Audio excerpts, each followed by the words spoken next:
sometimes Bernie Sanders takes grief for answering foreign policy questions with things like climate change. Right.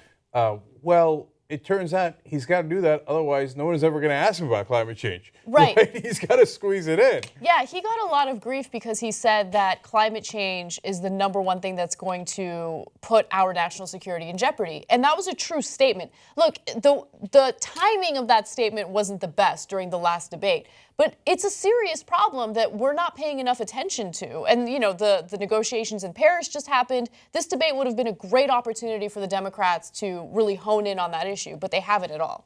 Do you know who recognizes what a huge threat it is and has issued a few reports on it now? The Pentagon, the Department of Defense. Like, when your military people, who are pretty right-wing in general, are like, hey, no, there's a real danger here if we don't do something, you need to maybe pay attention to that. Part of the reason for that danger is that when you've got the extreme weather events, or even more importantly, the droughts, it really displaces a lot of people, and it creates possible conflict that did not have to be there. And the other person who talks about it all the time is Jill Stein from the Green Party. Right. I just interviewed her, and she spent a big part of the interview talking about that. But isn't it interesting that when it comes to bombing, we've always got to listen to commanders on the ground?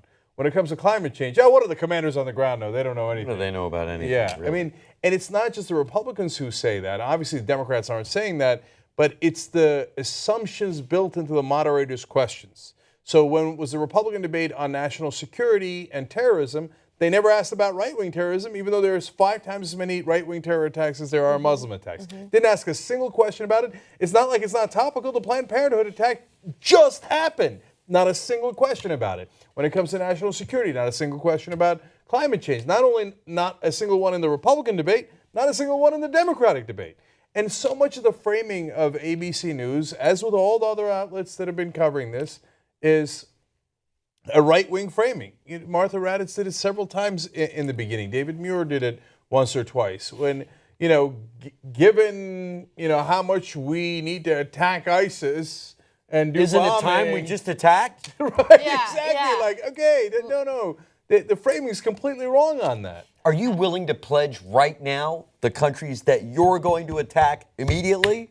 Yeah, Because that's kind of what it was. In one question to Hillary Clinton, they said basically, are you going to do the right-wing position or do nothing at all? And thank God, finally, Hillary Clinton was like, wait a minute, I don't agree with that premise. Right. There's more answers than right-wing position or I do nothing.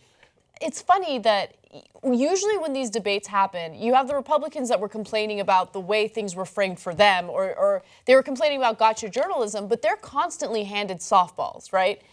But Democrats have to deal with that a lot more than Republicans do. And then there's this whole criticism of the press being left-wing. Is the press really left-wing? Oh, not remotely. Right. Can you imagine a question framed from a left-wing position in a Republican debate? Here, I'll give you an example. Given that America is number 37 in healthcare, hasn't the private system of healthcare in this country been a debacle? Given that we spend more money than anyone else in the world by a landslide on healthcare, but we have one of the worst healthcare results in the developed world, hasn't the private system really cost this country a tremendous amount and been vastly inefficient?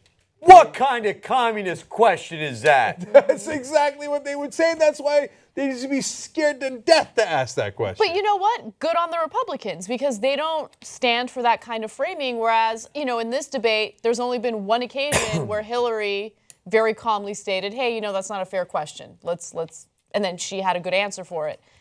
Republicans, I don't know, they're just more aggressive than Democrats are. Yeah.